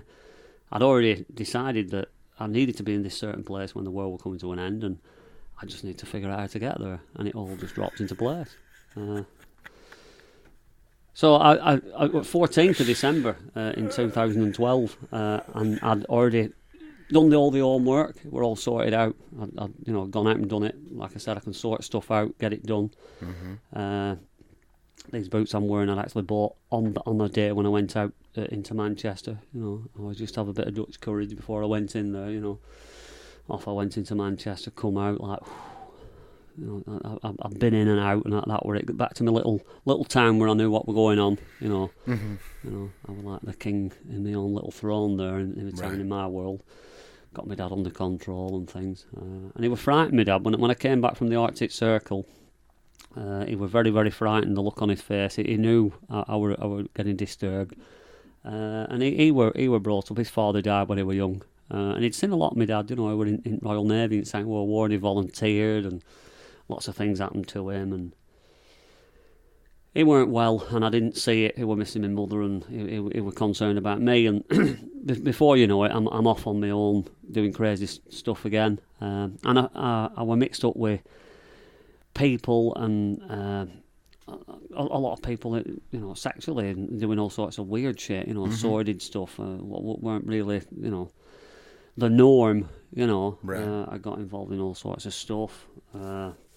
Which I can make sound funny and what have you, but it isn't, you know, 'cause to me it were real, you know. And by that I mean I were getting involved. I was looking for love, basically, Peter, and I were trying to find it by having sex with lots of different people, men, women, anybody, you know. Right. I was trying to fill that hole again. Trying to fill it, weren't I? Right. Trying to get it fixed, and it just weren't fixing it. But this was the big one. This was going to fix it. This was going to fix it for good and for all, because I were going. I were off. I were on my way. And the first time I had a drink at work, it were 14th of December 2012, and a guy gave me this drink because I knew we were going on a bit of a trip, and I put the booze back in me. I remember it now. It's bringing back. I put it in my toolbox, and bang, I locked it, and I'm off. I thought I'll never say that again. You know, I'm going. Told a lot of people what my real designs were there. I made some hodgepodge plans told them a lot of stories about where I were going and what I were doing. And I set off, and I went home and started to pack my rucksack at home, doing a bit of drinking. And kissed my dad goodbye at 6 o'clock in the morning. I'd worked a night shift, a back shift that day till midnight, and off I went, jumped in a taxi. You know, I'm there wearing a bloody bowler hat and these shoes, and looking like a right comedian, you know. Right. With a reefer jacket on, and had a beard on. I looked like a Muslim, you know, with beard and white and big eyes. And as you can see, my hair's gone grey. It went grey when I was 27. Probably, I don't know what that were all about, but I went out the house, and 10 days later on Christmas Eve, I woke up with my head on that rucksack, and when I woke up with that head on that rucksack, I'm looking at a horse. You know, fuck it, weren't Mr. Fucking Head either, you know. Right.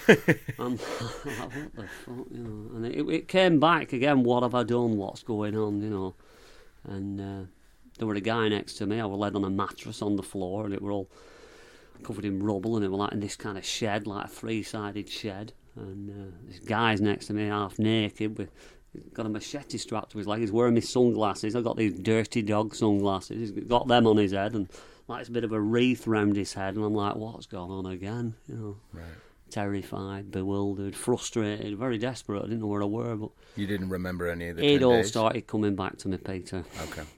You know, the cameras I had strapped to me, the GoPro on my helmet, what I brought with me, my tents, and what I'd done, and this and that. You know, I woke up on a Pacific island called Rapa Nui. You know, nearly 3,000 miles, of course, to Chile. You know, Wow. bonkers. You know, got a lot of get up and go in me, and when I get up, I fucking go. You know, Right.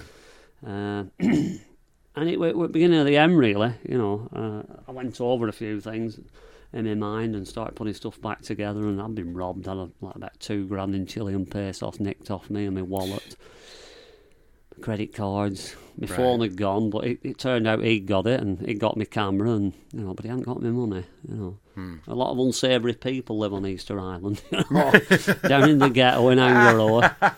So the day after, I got a call off my uncle, and my father had a stroke back in Lancashire, in a little terrace house. Right. And I'm on the fucking in the navel of the world on Easter Island, you know, where I'd seen this vision of these heads in this cave.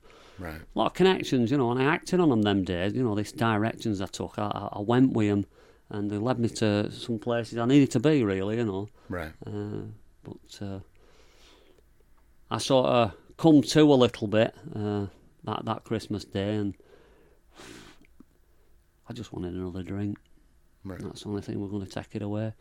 But I got a plan B, you see. In case the world didn't end, I'd decided to head on through Australia and one or two other places and met up with a girl I knew.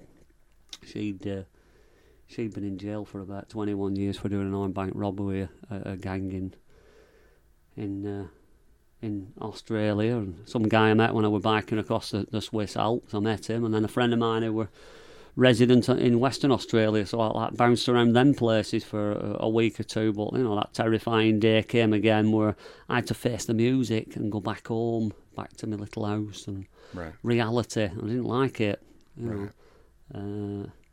And it got rough. It got rough, you know. A few things went wrong, and my father went in hospital, and then he went in a care home, and I felt guilty, and I were on self-destruct mode, and then things started to change. Back end of that year, I got a bit of hope, and things changed, and sobered up, and bounced out of it. And then a couple of years later, I met some guy from California, and then I met you. Right. and there we go. You know. And I am the pinnacle of your... And that's it. Yeah, but it's led me to a lot of places. You know, some guy were frightened to death of going and doing anything. You know, I mean, I'll be spending a bit of time down Tenderloin. I'm going to walk around there on a Thursday night. A friend of mine, I've got involved with a few other people, and I'm looking forward to it. And doing a bit of a homeless camp and doing all sorts of stuff. Rocked up in New York not long since. That were ace. I absolutely loved it. You know, I loved it. You know. Back to, you know, Harlem Globetrotters, let's check it out. I went down, you know, down 125th Street, some little white kid from Accrington's wandering down, you know. I thought, oh, I'm fucking off here, you know. I fly over to New York, and I've got a trip planned to St. Louis, and I thought, well, I'll go to New York, and I'll make my way from New York to St. Louis, why not? You know, 4 days in New York, we're off. I'm stopping just off Amsterdam, just off Broadway, and 102nd Street, so it's like earphones on, a bit of Bobby Moore Womack on, it's across 110th Street, we're off up into Harlem. It were ace, it were like an adventure again, but you know, I'm in control of life today, you know. I'm not in control of my destiny, you know. There's like a manifest destiny driving my car, and I love it. You know, it's not mine. It's great. Met a few people on the way and hooked up with a few folk in the Bronx and all that a bit. Interlude with a guy who looked a bit like that Flavor Flav, but he was trying to hit me for $5, and it turned into $50. Do you know how much I would pay to watch a buddy movie with you and a guy who looks like Flavor Flav? Do you know how much I would fucking... Oh, my God. So, yeah. Just a road trip movie. Yeah, it's interesting. I'm thinking of doing one of them, actually. That'd be interesting. You, Carl, and Flavor Flav. It'd be interesting. Oh, shit. Yeah. So he's lying on one bed in a hotel room with 2 white girls, and you're lying on another bed with 2 black girls. I'm not talking about anything like that. Eastern Europe had some appeal for me at one point. You know, I spent a bit of time over there. You know, yeah, it's been interesting, but you know, I've changed a lot. You know, I'm celibate these days. You know, it's good. Okay. I'll celebrate 6 years of celibacy on the 24th of January. Okay. Which is cool. So, okay. You know, I've got a lot of willpower there, Peter. So that's intentional? Yeah, I'm good. You know, I've abused some things quite frightfully. I've abused the right to squawk about them really these days. So I just get on with it. You know, there's some bigger plan for me. There's some shit going down. If I'm waltzing halfway around the world and my ass is getting saved, waking up in a manger on Christmas Eve next to a guy with a fucking wreath on his head, there's something going down. You know what I mean? So I don't know what else is going on in life, but I've had an humbling experience this weekend as well. You know, been down there in Soledad this weekend, helping a few people out down in the prison, and there's a bit of shit going down there. Yeah. And I would have liked to have met a guy, but it's not been made possible. You know, there were things went on, but yeah, I'm looking forward to this weekend and getting into the city. I'm stopping on California Street. You know, there's a guy I know is going to be taking me out in a bit of a Hellcat car, so it's all exciting for some young kid. You know, I used to watch Kojak, you know, Telly Savalas and Streets of San Francisco and Carl Malden and Now, all when that. did you, and when and where did you see the Harlem Globetrotters? It were in San Jose. It were in a modern day setting. A few days ago. Yeah, a few days ago. Okay. And you got to meet any of them? Yeah, I got a bit of a 4-to-1 court. I mean, I'm like some... Did you tell them that you were a little kid from Lancashire, watching them on TV? Why not? You know, I mean, they weren't boring, half of them, you know. They were like college kids, probably. I don't know. They weren't boring when I was watching them, you know. Right. It was like highlight of, you know, the year on TV, watching them and me and my dad having a bit of a laugh, you know. Right. I sort of feel like my dad was there, you know, and I had quite an emotional moment. I don't know much about America, and we hear you play the Star Spangled Banner, it don't mean anything to us, but when I was stood there in this crowd of people who, you know, in a football stadium in England, a lot of people go for a drink before and do all this stuff, and it was like just this family atmosphere of all these people, all these kids taking part, being part of it. All are in, and like you do in America, bits of making a big show of people, and I love it, you know. And I'm sat there, and then it always went quiet, and some kids come on the thing, and they all did that, and even the lady who was next to me put her hand on her heart and did all that, and it were a moment, you know. I got tears were standing in my eyes, man. It was good stuff, and I'm about to watch the Harlem Globetrotters. You know, it were a bit. They're doing it for kids at 7-year-old, but I had that feeling coming back, you know. Hell yeah. I didn't get ref coming up and giving me an high five or out like that, you know. But I didn't get invited on the court. But, you know, it was good. I liked it. It was good. You know, why can't I do stuff like that? I was in a pretty desperate place once upon a time. Yeah. I was in a bad spot. And living life today, you know, not being glum, it's good. I like it. It's exciting, you know. You should get your ass over to England sometime, you know. There's a lot going on over there. If you're ever over there, you know, let's have a roll round. Some gorgeous women over there too, man. Is there? I don't know. Let's see how we go on. Some English roses. I don't think Posh is all that. I don't think Posh is all that nice. I don't know why y'all are fucking sucking her dick, but I'm just saying, like, there's some. I don't know. English ladies. Well, I'm a sucker for a skinny white girl. I always say that. I really am. So maybe that's part of the reason. Yeah. Harry's doing a bit of meditation. He's with an American girl as well, isn't he? So, who? Harry, Prince Harry. Is he married? Oh, yeah. I don't really bother too much about it, you know. Royal weddings and stuff. Right. Princess Diana, I don't want him. Well, I rode the mountain bike when she got married. I wasn't interested. You know. Right. Royalty. Right. Fun thing is, though, you know, I did say, you know, the Queen has been around a bit, hasn't she? You know, sure. Met a few presidents. Yeah. They've come and gone. Right. So, you know, when she goes, I don't know what's going to happen, you know. I'll be stood there, you know, when it happens. And Is there still, I mean, even though you were never necessarily connected or interested in watching royal weddings and things like that, is there, in general, and maybe it differs from your experience, but is there some pride in royal family for you? Yeah, I like the whole thing about the royalty. I like going to London, and I like seeing it being maintained. You know, it's what our country was built on. You know, the empire was there, and it should be maintained. It's a tourist thing. Sure. It's definitely a tourist thing. Sure. But she has got some good morals, the Queen Elizabeth, definitely. You know, she did the business. She was the same age as my father, you know. Oh. Same age as my dad, you know. And she was there, you know, all her ass there to what she was doing and driving Land Rovers and putting a bit into war effort. She didn't piss about. She was involved. All right, she shot a few tigers when she got a bit older, and but that's life. That's being a royal. What do you mean? Shot a few tigers when she got older. What is it? Again. I can't tell what is like an English saying and what is. She put a bullet in in a rare species. Are you saying literally? Well, she did a bit of tiger hunting, and she went to Africa an odd time. Or really? I don't know. Yeah. Wow. That's what royals do, isn't it? You know. Well, not anymore. That's frowned upon these days. In fact, Lancashire, she came quite a lot to Lancashire. You know, it's part of the Duchy of Lancaster. Okay. When anybody, you know, I'm an only child. If I die alone and don't have a will or anything, the Queen gets me money and all that, don't you? Wow. They don't like give it out to like homeless people. She gets it. It goes to what they call the Duchy of Lancaster, so which is fine. You know, that's what we live by, and it's all going on. And English law, you know, I know a girl who's over from Boston somewhere, I think, and I know her through some mutual friends, and she's just getting into English law, and it's a lot different. It's a lot different than over here. what we've got going on over in England. I always see, I mean, we don't need to get political, but I always see there's a lot of, anytime I see video from the Parliament or from the, there's always, everyone's getting it's a little more real. People start to get a little sarcastic and kind of shitty and, go on a rant. And it's a little polished when we rant over here. And obviously, except the president is an exception. But everybody starts saying, oh, really? Then the lady from the floor is going to be a fucking cunt. It's that level of... You get a bit of that, you get a bit of that with politicians. And there's a young Scottish politician, she's only young, she's in there. And Scots are all over it, and they're quite independent, Scottish people. Mm-hmm. I like Scots, they're all right. I've got a friend called Tom, he's a Scot, he's interesting, Tom, I like him.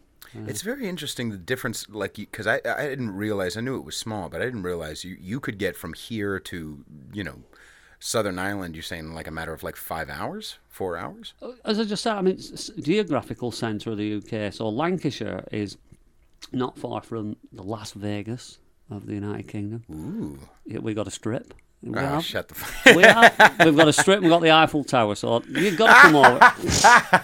It's famous. And there's a big gay population, so it's got everything you've got over here. In yes, a little of course. thing, Absolutely. So we're very close to some major rivers. The River Mersey goes from Liverpool to Manchester and was built the Manchester Ship Canal, the main thoroughfare through, before they put the railways in, and all that was started around Liverpool to Manchester and up the northeast. All northern stuff, you see. Just below the wall, keep the Scots out, Adrian's Wall, we're not far from there, you see. Okay. But for me to get to Wales, you can be down to Wales in about an hour and 10 minutes, and out to Anglesey, catch a ferry over to Southern Ireland, to Dublin, drive up to Northern Ireland through Belfast and up to Larne, just before you get to the Giant's Causeway, and hang a right onto Stranraer, back into Scotland. You can do all that in a weekend. Have a nice jaunt around, and there's a little island in between called the Isle of Man. Okay. You won't know much about that. I've heard the name. But you said it's the size of here to Sacramento. I mean, Sacramento is only about 3.5 hours. Yeah. So geographically, it's a similar size. It's the same size. In that radius, you can travel all those 4 countries. You can get in, and if you wanted to, you could bob into the Isle of Man as well, which that's its own principality, if you will. It's like got its own government.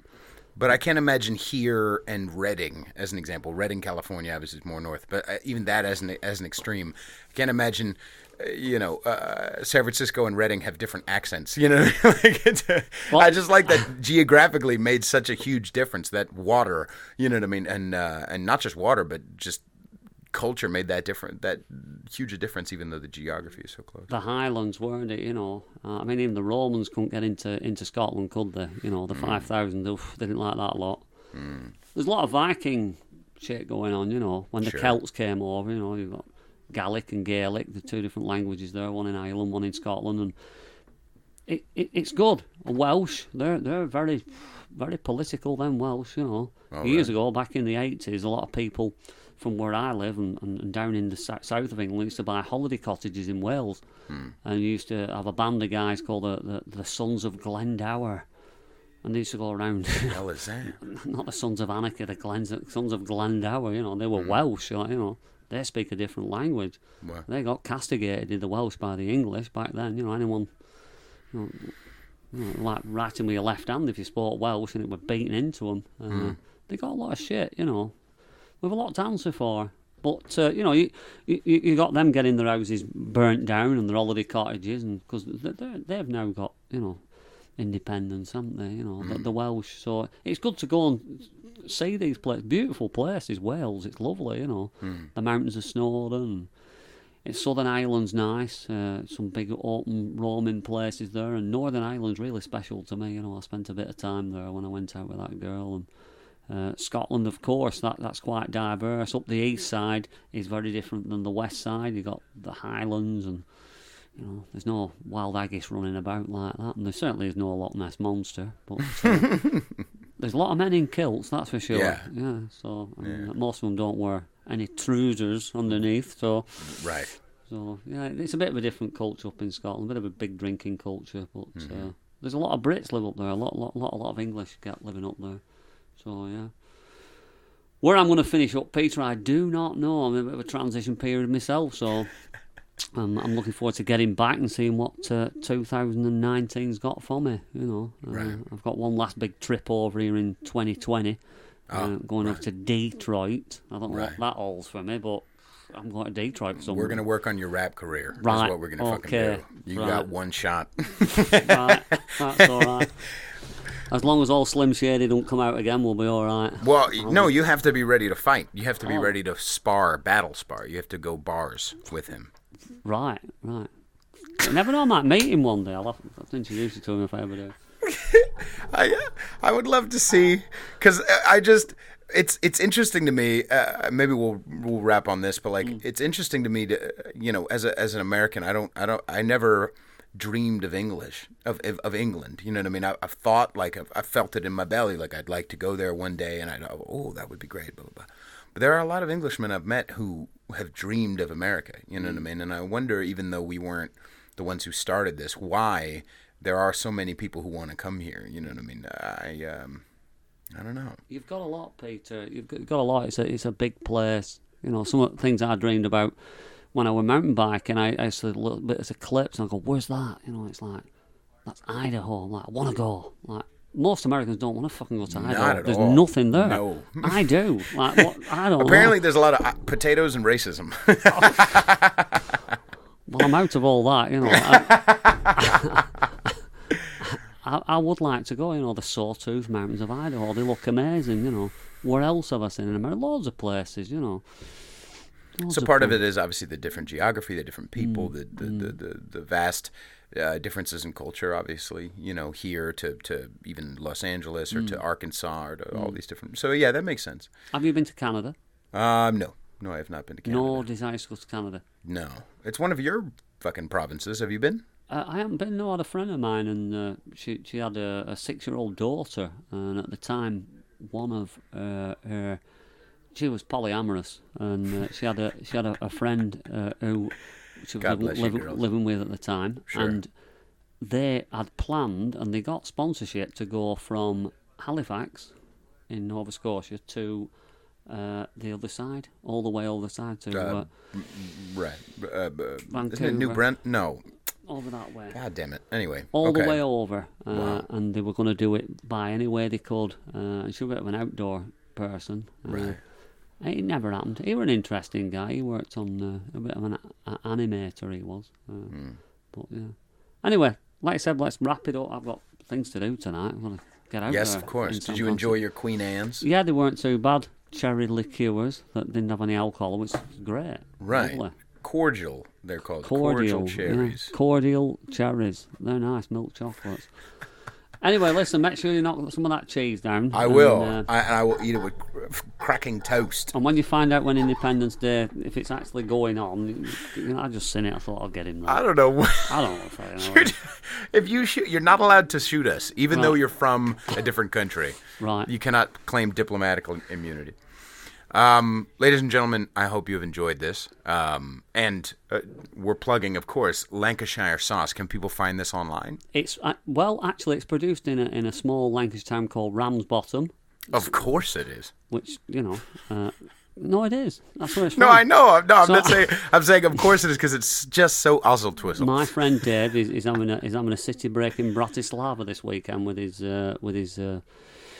wife. Her father was the cricket captain and cricket manager for England cricket. They actually did a signature edition of that. Of Lancashire sauce. Yeah, the David Lloyd signature edition. Ooh. It's special stuff, that, Pete. You It don't get tastes that every good. day. It smells delicious. It's like... I know. I would never besmirch the good name of Lancashire Don't put sauce. it on a white jock strap. It just won't get it off. You mind your own goddamn business. Ladies and gentlemen, go to patreon.com/conservatish to support the podcast. Leave us a review wherever you're listening right now. Subscribe. And I'll be... Where am I playing? Oh, yeah. February 14th is coming up. Valentine's Day. I'm going to be playing at 7 Mile House in Brisbane. So bring all your polyamorous friends. And then and then I'll be playing, actually, I don't know the exact place, but on February 15th, I'm playing in New York. And I believe it will be probably Brooklyn. But I'll keep you guys posted as we get closer. And go, like me on Instagram, Peter_Feliciano. And thank you very much, Carl. Hope you enjoyed yourself. It's really good to see you. And hope to see you before Detroit, but soon. Yeah, thank you, Peter. All right. Good night, everybody. Good night.